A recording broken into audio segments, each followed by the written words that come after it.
Yes, good day to you guys. This is Kenji and andito na naman tayo sa ating ating journey in success blueprint.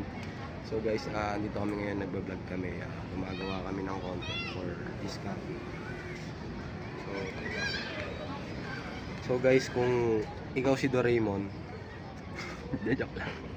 So guys, itong kape na to guys, nakakaiwas siya sa mga palpitation or fatigue memory na madalas na makakalimutin tayo, ganun. Minsan may mga high blood tayo, ganun, symptoms na hindi na natin na ma-manage ng tama. So guys, I recommend this coffee kasi eventually after using this coffee, after 7 days, grabe, nag-iba yung ano ko, yung presence of mind ko, yung nawala yung pag-overwhelming ko. So guys, try nyo na to, promise, legit to, papatok to.